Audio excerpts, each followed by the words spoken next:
शुरुआत में चीफ जैंग को घायल देखकर लहू कहने लगता है, अगर तुम किसी को मारना ही चाहते हो तो तुम्हें पहले मुझे मारना चाहिए। चीफ हाइतांग और चीफ रोलान भी कहने लगती हैं कि आपको पहले हमें मारना चाहिए। रुन्यू को गुस्सा आ जाता है और वो कहता है, पुराने हेवनली एम्परर ने आप सबको पावर्स दी थी, लेकिन अब सब मेरे हाथों में है। मैं चाहूँ तो आप सबकी पावर्स छीन भी सकता हूँ। डेमोन प्रिंसेस शुफांग को बताती है, हेवनली एम्परर ने फ्लावर रेल्म को बंदी बना लिया है। मैंने सुना है कि जिनमी अपनी शादी से भाग गई है। हेवनली एम्परर फ्लावर रेल्म का इस्तेमाल करना चाहते हैं जिससे जिनमी को वो शादी करने के लिए फोर्स कर सके। शुफांग सोचने लगता है, जिनमी अपनी शादी से भाग गई है। शुफांग कहता है, डेमोन आर्मी को फ्लावर रेल्म में भेज दो। अगर रुन्यू उन लोगों के साथ कुछ करने की कोशिश करता है तो डेमोन आर्मी उन लोगों की मदद करेगी। डेमोन प्रिंसेस कहती है, लगता है अभी भी तुम्हें फ्लावर रेल्म की चिंता है। तो शुफांग कहता है, ऐसा कुछ नहीं है, मैं बस ऐसा इसलिए कर रहा हूँ क्योंकि दुश्मन का दुश्मन हमारा दोस्त होना चाहिए। अब शुफांग डेमोन प्रिंसेस से कहता है, शादी में सिर्फ 4 घंटे रह गए हैं, हमें जल्दी से सारी अरेंजमेंट्स कर लेनी चाहिए। और हो सकता है मेरे अंकल शादी में आए, उन्हें हमारे प्लान्स के बारे में पता मत चलने देना।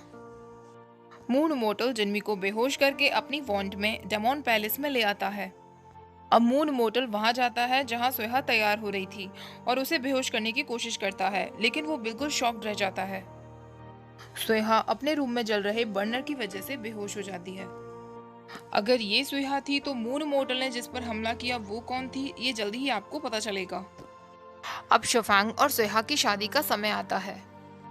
मून मोटल ब्राइड को अपने साथ लेकर आता है और शादी को ज्वाइन करता है। अब ब्राइड के रूप में हिजाब में सोहा तो नहीं है, लेकिन वो कौन हो सकती है ये तो आपको पता चल ही गया होगा। सोहा को भी अब धीरे धीरे होश आने लगता है। शादी की रिचुअल्स शुरू होती हैं। शुफांग कहता है, अब हेवन से मेरा कोई रिश्ता नहीं है, इसलिए मैं हेवन की तरफ अपना सर नहीं झुकाऊंगा बल्कि डेमोन रेल्म की तरफ झुकाऊंगा। और क्योंकि मेरे पेरेंट्स अब जीवित नहीं हैं और मुझे बचाने वाले किंग ऑफ बैनचैंग थे, तो अपने पेरेंट्स के रूप में मैं उनकी तरफ अपना सिर झुकाना पसंद करूंगा। शादी के नियमों के अकॉर्डिंग तीसरा वाव उन्हें एक दूसरे की तरफ लेना होता है, जिसमें हिजाब वाली वो लड़की हेजिटेट करने लगती है।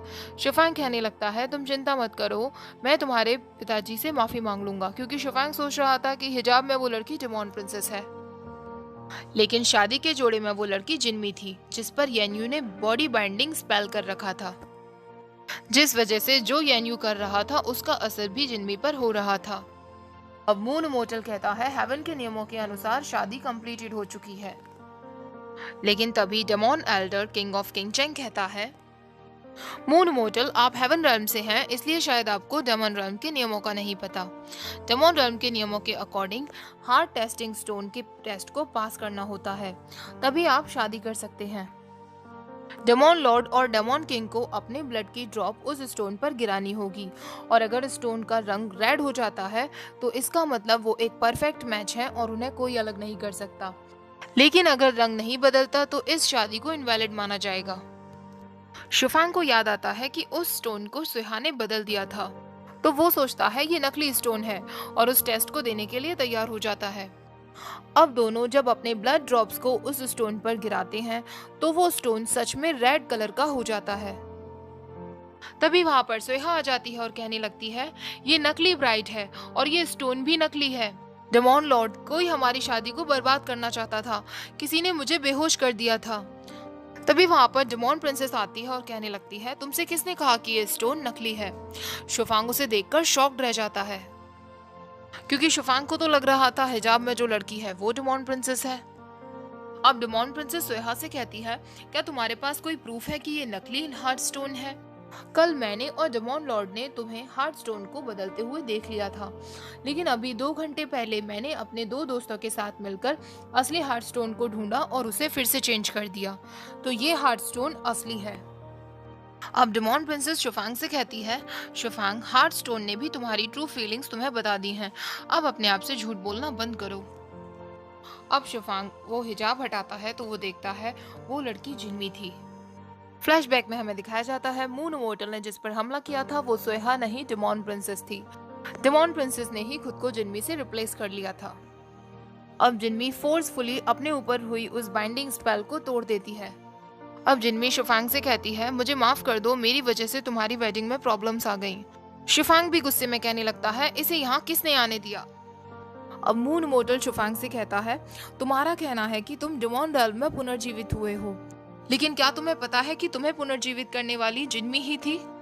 लेकिन स्वेहा ने उसके सारे क्रेडिट्स ले लिए। स्वेहा कहने लगती है, ये सब झूठ है। तो मून मोटल उसके पास जाता है और उससे कहता है, अगर मैं झूठ बोल रहा हूँ तो क्या तुम मुझे बता सकती हो कि तुमने शिफांग को बचाने के लिए किसका इस्तेमाल किया। स्वेहा कहती है, लॉर्ड लाओ के 9 स्पिन्स टैबलेट का। तो मून मोटल उससे कहता है, क्या तुम मुझे बता सकती हो कि उसकी मेन मेडिसिन क्या थी। स्वेहा कहती है, उसकी मेन मेडिसिन श्वांगचिंग लाइट थी। शिफांग, क्या तुम्हें पता है, स्नेक माउंटेन से उस लाइट को लाने के लिए मैंने अपनी जान खतरे में डाल दी थी।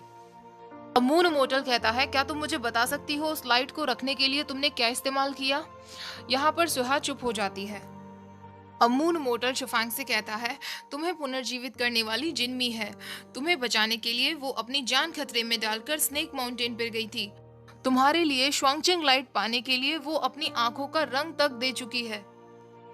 अब वो कलर्स नहीं पहचान सकती। और क्या तुम्हें पता है उसने श्वांगचिंग लाइट को रखने के लिए किसका इस्तेमाल किया। उसने अपनी ट्रू बॉडी का इस्तेमाल किया। तुम्हें बचाने के लिए उसने अपने आप को लगभग खत्म ही कर लिया था, लेकिन फिर भी तुम उससे दुश्मनी रखते आए हो और खुद को टॉर्चर करते आए हो। अब शिफांग जिनमी की तरफ बढ़ता है और उससे कहने लगता है, क्या जो भी अंकल ने कहा वो सब सच है। हमारा पास्ट हमारे खिलाफ था, इसलिए मैंने तुम्हें गलत समझा। मुझे माफ कर दो। मुझे एक मौका दो ताकि मैं सब कुछ ठीक कर सकूं। आज से मैं तुम्हारा हस्बैंड रहूंगा और तुम्हारा साथ कभी नहीं छोड़ूंगा। दोनों एक दूसरे के गले मिलते हैं। ये देखकर स्वेहा को गुस्सा आता है और वो ग्लास फायर इस्तेमाल करने का सोचती है। शिफांग देख लेता है और उस पर हमला कर देता है। शिफांग कहता है, इसका मतलब तुम ग्लास फायर का इस्तेमाल कर सकती हो। जिनमी भी उससे कहती है, अब तुम कबूल करती हो कि तुमने ही मेरे पिता और आंट लिंशु को मारा था। स्वेहा कहती है, ये सब मैंने शिफांग के लिए किया था। शिफांग, मैंने तुम्हारे लिए क्या कुछ नहीं किया और तुमने इन सब के साथ मिलकर मेरे खिलाफ प्लान रचा और मुझे ग्लास फायर इस्तेमाल करने पर मजबूर किया। तुम बहुत निर्दयी हो। तो जिनमी कहती है, और तुम क्या हो। तुमने मेरे पिता को मारा, तुमने शिफांग को फंसाया, तुमने येन्यू को हर्ट किया। स्वेहा कहती है, तुमने भी तो शिफांग पर पीठ पीछे वार किया था। जिनमी कहती है, वो सिर्फ तुम्हारी वजह से, क्योंकि तुमने शिफांग को फंसाया था। लेकिन मुझे उसकी सजा मिल चुकी है। आज मैं तुमसे अपने पिता का बदला लेकर रहूंगी। और दोनों मिलकर लड़ने लगते हैं। तभी शिफांग स्वेहा पर हमला कर देता है। शिफांग स्वेहा से कहता है, तुमने बहुत क्राइम्स किए हैं। तुमसे ग्लास फायर की पावर को छीना जाता है। तुमने जितने भी क्राइम्स किए उसमें तुम्हारी गलत इंटेंशन कहीं ना कहीं मेरी वजह से भी थी। मेरी भी इसमें गलती है, तो आज मैं सजा के रूप में अपनी आधी पावर्स को खत्म करता हूँ। ऐसा कहकर शिफांग वहां से चला जाता है। डेमोन प्रिंसेस स्वेहा से कहती है, डेमोन लॉर्ड ने तुम्हें जरूर छोड़ दिया हो, लेकिन मैं तुमसे मेसी का बदला जरूर लूंगी।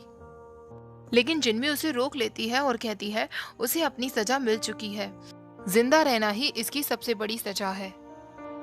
डेमोन प्रिंसेस कहती है, तुम ठीक कह रही हो, और अपने लोगों से उसे जंगल में ले जाने के लिए कह देती है। अब जिनमी उस वेडिंग ड्रेस को देखते हुए कहने लगती है, ये ड्रेस बहुत सुंदर है। मुझे डर है कि अगर मैंने इसे और ज्यादा समय तक पहना तो मैं इसे उतारना नहीं चाहूंगी। तभी वहां शिफांग आता है और उससे कहता है, तुम कलर्स को पहचान भी नहीं सकती, तो तुम्हें कैसे पता कि ये ड्रेस सुंदर है। जिनमी कहती है, चाहे इस ड्रेस का कलर कैसा भी क्यों ना हो, लेकिन ये मेरी नहीं है। शिफांग कहता है, मुझसे शादी करके तुम्हें इतना बुरा लग रहा है कि तुम ड्रेस को लंबे समय तक नहीं पहन सकी। जिनमी कहती है, वो सब एक प्ले था, तो उसे सीरियस क्यों लेना।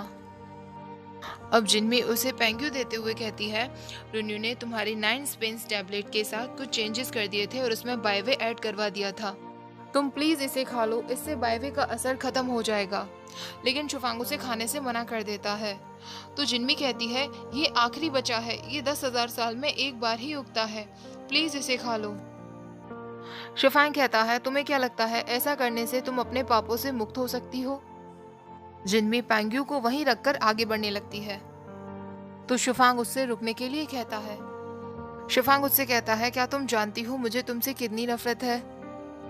मैं कितने समय से खुद को तैयार करता आ रहा था ताकि मैं तुमसे नफरत कर सकूं, लेकिन ब्लड की 2 ड्रॉप्स ने मेरी सारी मेहनत को बेकार कर दिया। मुझे अब खुद से नफरत हो रही है कि मैं तुमसे नफरत क्यों नहीं कर पाया। जिनमी कहती है, शुफांग मुझे पता है बाहर तुमने जो भी कुछ कहा था वो इसलिए कहा था जिससे स्वेहा ग्लास फायर का इस्तेमाल करने पर मजबूर हो जाए। शुफांग कहता है, आज तुम्हारी किसी और से शादी होने वाली थी, लेकिन तुम यहाँ डेमन रेल्म में आई और मेरे साथ हार्ट टेस्टिंग स्टोन को पास किया। मुझे समझ नहीं आ रहा कि ये सब का क्या मतलब है। जिनमी कहती है, शुफांग क्या हम अपने पुराने समय में वापस जा सकते हैं? शुफांग कहता है, नहीं, हम पुराने समय में वापस नहीं जा सकते, लेकिन हम एक नई शुरुआत कर सकते हैं। आज से तुम मेरी वाइफ रहोगी और मैं तुम्हारा हस्बैंड। मैं तुम्हारा साथ कभी नहीं छोड़ूंगा, लेकिन प्लीज अब मुझसे कभी झूठ मत बोलना।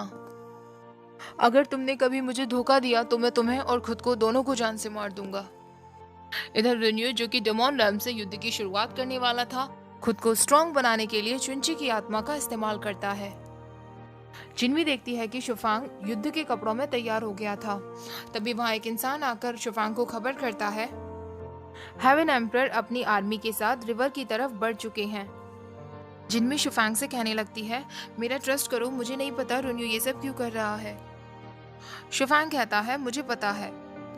रुन्यू ने युद्ध का बहाना लगाया है कि डेमन लॉर्ड उसकी होने वाली वाइफ वाटर इमोर्टल को किडनैप करके ले गए हैं। लगता है अब ये युद्ध होकर रहेगा। जिनमी उसे जाने से रोकती है, लेकिन शुफांग नहीं रुकता।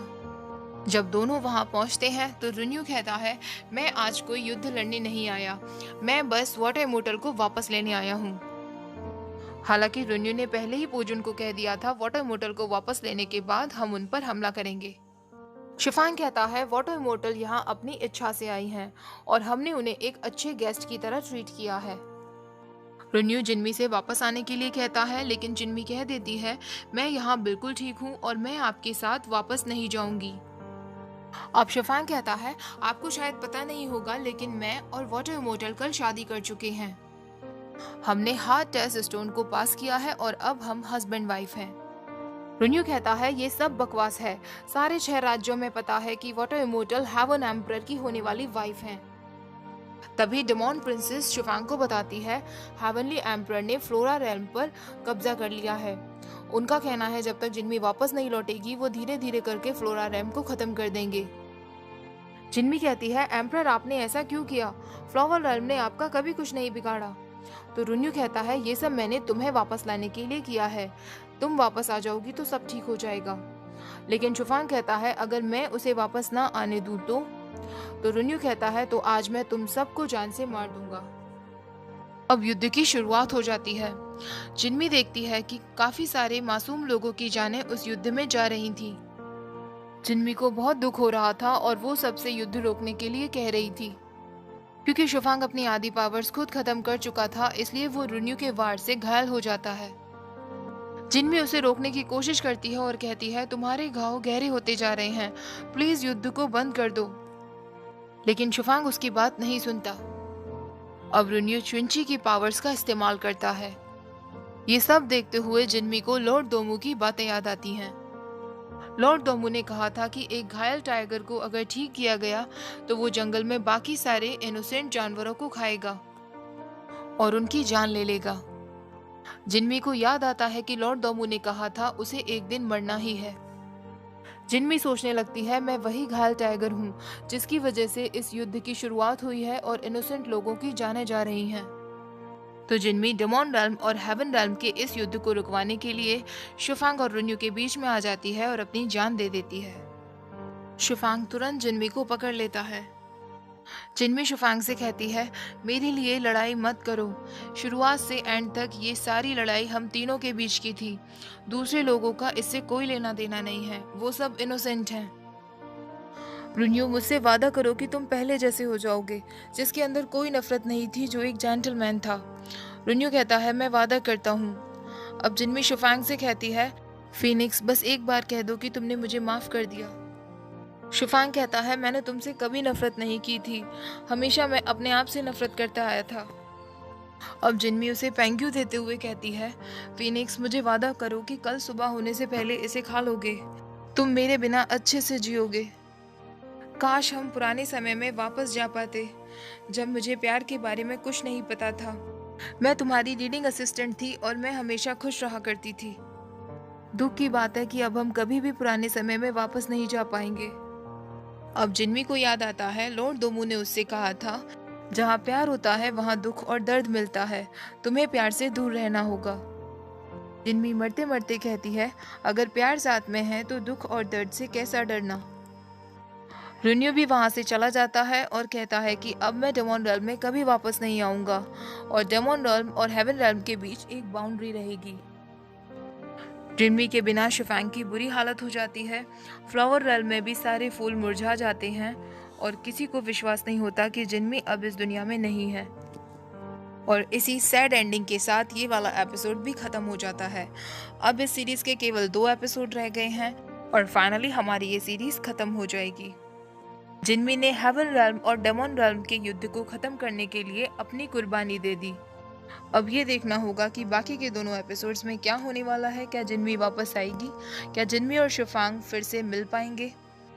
नेक्स्ट एपिसोड भी मैं जल्दी ही शेयर करूंगी। वीडियो पसंद आई हो तो प्लीज़ लाइक ज़रूर कर देना, शेयर कर देना अपने फ्रेंड्स के साथ और मेरे चैनल को सब्सक्राइब कर देना। Thank you for watching. Bye bye.